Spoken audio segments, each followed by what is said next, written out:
Hey guys, welcome to episode 17 of Refuge Recovery, a Buddhist path to recovering from addiction by Levine. We're continuing on to chapter 13, A Path to Heartfulness. We shall begin with a little bit of this to get us centered.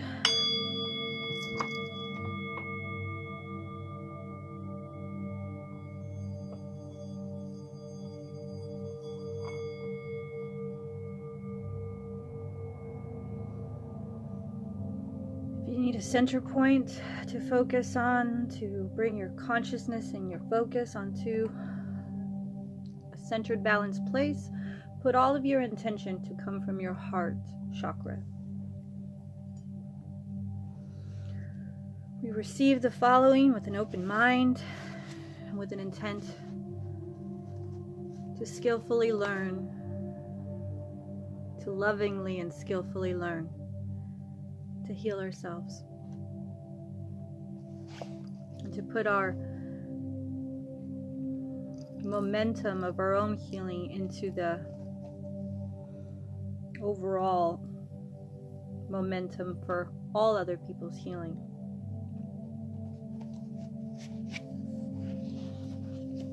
As we walk the path of refuge recovery, we gradually uncover a loving heart. This is a process of awakening and healing that could be seen as analogous. Analogous.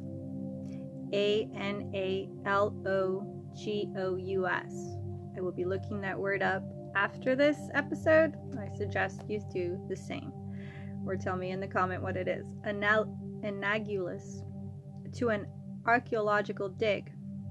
So it's as if we're digging in an archaeological dig. So what I'm gathering from that, not knowing that word, is that we're sifting carefully, gently,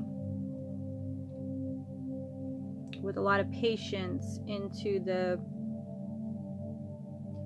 inner sufferings or hidden places that we need to excavate in order to be truly free.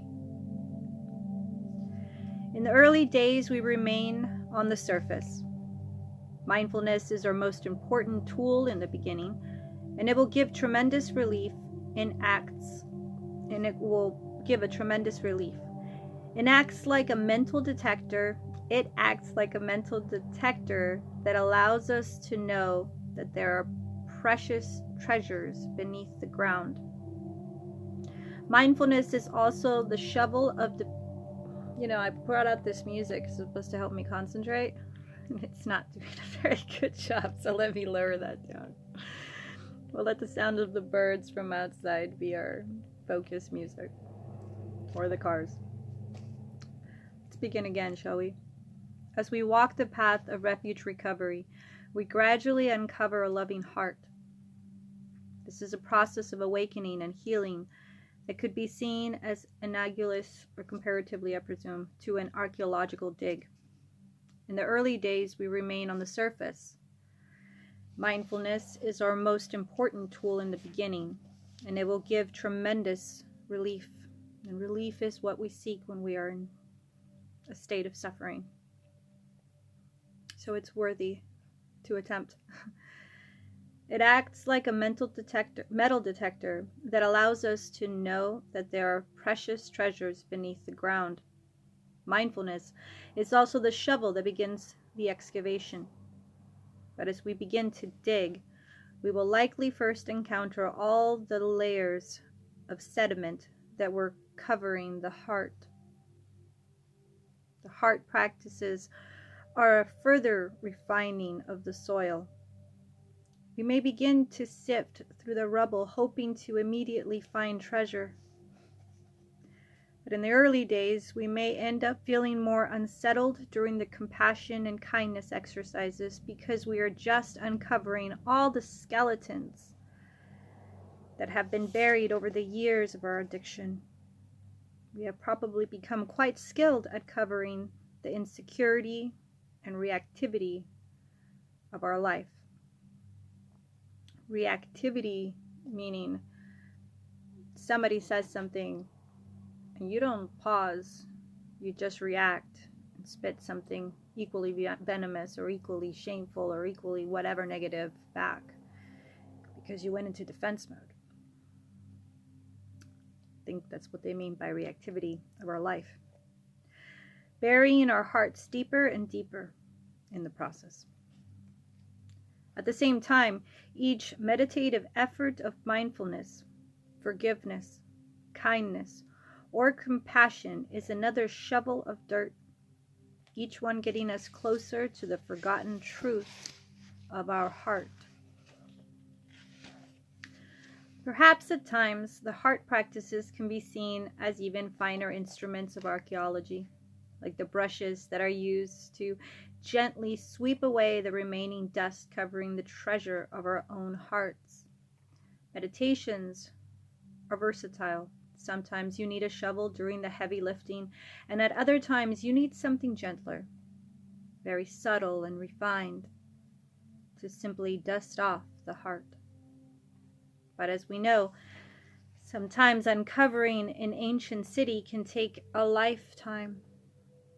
There is no timetable that we can count on. There is no guarantee that we will reach the forgotten treasures of compassion anytime soon. What is promised is that it is there, waiting. And at times we can hear it calling to us, begging to be uncovered. The path of refuge recovery is if followed correctly and with persistence, will always lead to the recovery of our lost love and compassion, one scoop at a time. By lost love, many have said it, I'll say it again. You can't truly sustainably love another person if you don't know how to love yourself. So I think that's the love that they speak of, the self-love, the self-worthiness, the self-awareness to recognize all these sediments and all these layers that are covering up your heart. Worthy cause if ever there is one, right? The ultimate. Let's see. We feel that it is only fair to also offer a warning. The path to uncovering our heart's positive qualities is a radical one. It is fraught with the demons of the heart/mind that in Buddhism are called Mara. I can testify to that in my own awakening. I would not like to go back to that initial Mara. All the things that came up literally tried to kill me with the level of suffering that they brought up with them. It was the hardest thing, the hardest 3-5 years of my life. 3 years. I was 35 when it began. My awakening. My dark night of the soul. My Mara. Mara is the aspect of heart/mind that creates roadblocks, gives excuses, procrastinates, and urges us to avoid all the unpleasant mind states that accompany the healing of awakening. Mara is the inner experience of all forms of addiction, greed, hatred, and delusion. Delusion. Mara will attack with vengeance at times, for by committing to the heart's liberation, we are committing to facing Mara, or the ego, some would say, directly. The Buddha spoke of this battle with Mara. The victory over Mara was won with the weapons of love, compassion, equanimity, which is calmness, and appreciation. Can you really sink into that? With these armed with appreciation, calmness or equanimity, compassion and love. All your demons cannot sustainably hold you away from your happiness, from your love, from being able to give and receive it. After the Buddha's initial victory, Mara did not give up, however. Mara continued to live with the Buddha throughout his whole life. The Buddha was constantly vigilant, always meeting Mara with a loving awareness, always disarming him with the heart's wisest responses, which is very hard to do. I can testify to that. The balancing act that occurs in between that, to see what's happening in front of you and recognize it from your own experiences, ego, from ultimate fear and feelings of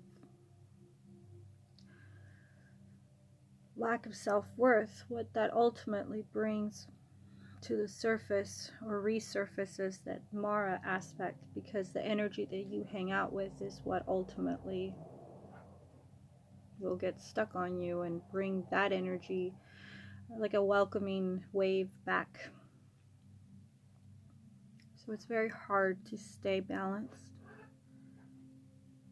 to not let other people's experience recall your own to the point that you become small again and let Mara steal your peace again. It's that middle ground of having enough compassion to recognize what is in another and recognize the journey and how the struggle, and to have compassion and to say, oh, I understand and I will be here for you. But the difficulty is, you see, the difficulty is that if we are not diligent, and if we don't have enough of a support system ourselves, whether self-built or wisely recognized, have adapted to yourself, if you don't know what it takes for you to be balanced, you can't really, as the old saying goes, you can't be a lifesaver if you don't know how to swim. Or in this case, you can't run into a storm. You gotta be wise enough to know you have to have a life-saving device, and if you don't have it, as much as it may hurt, you can't jump in, because you might end up both dead or in suffering as this goes. Mara did not give up, however. Mara continued to live with the Buddha throughout his whole life. The Buddha was constantly vigilant, always meeting Mara with a loving awareness, always disarming him with the heart's wisest responses. Where is that coming from? The heart. The responses come from the heart. That's where those places live.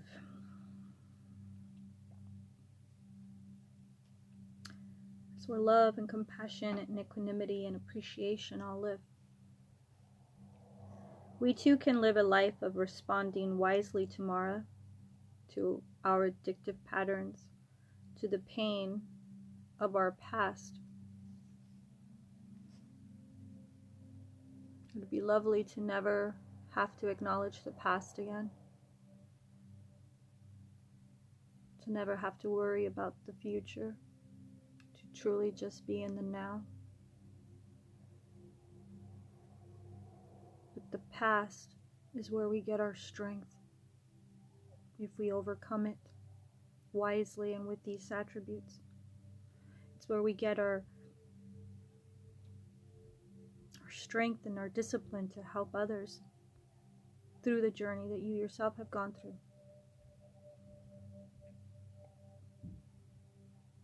If you don't think of planning a future, of course we all know that things ebb and flow, and we must ebb and flow with them, but if you have no direction, think of all the wasted energy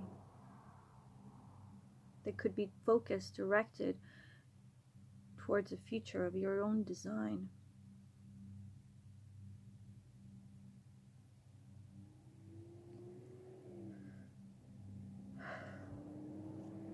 Mara with a loving, okay. We too can live a life of responding wisely to Mara, to our addictive patterns, to the pain of your past.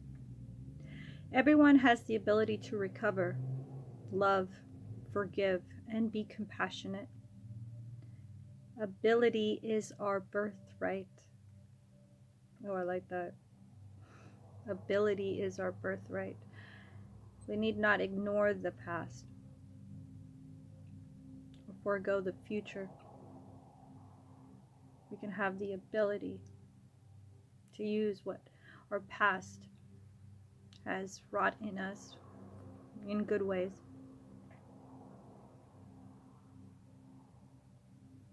To make our future count by making the present moment stable and balanced enough, standing in the between the one leg in the water and one leg in the land of the past and future, and being able to focus and not be derailed or drowned spiritually and even physically speaking. Our ability to do that is our birthright. The only issues are desire and willingness. Most people would readily confess the desire to be free from the addictions, hatred, anger, and fear that may live with, although there are those of us who have been so badly injured and confused that they have lost all hope. Some of us have even created a belief in hatred as a noble and necessary quality. Our experience shows us that even the most deeply wounded and confused hearts are healed when the principles outlined in our program of recovery are applied. Once again, those are love, compassion, equanimity, which is calmness, and appreciation. I don't see anyone being able to argue with that. Those things create a wise mind, one that can discern and control itself. By control, I mean integrity. The only issues are desire and willingness. Most people would readily confess the desire to be free from the addictions, the hatred, the anger, and the fear that they live with, although there are those who have been so badly injured and confused that they have lost all hope. Some of us have even created a belief in hatred as a noble and necessary quality. Our experience shows us that even the most deeply wounded and confused hearts are healed when the principles outlined in our program of recovery are applied. We welcome you to the Refuge Recovery Way. If you follow this path, you will be free. You will free yourself from all the unnecessary sufferings of addiction, and you will inspire others to do the same. The principles in this book are not a quick fix. They are a map to a hidden treasure. You will have to do all the digging yourself. You can't do it for other people. They have to do it for themselves. You can but be an example. Anything else may be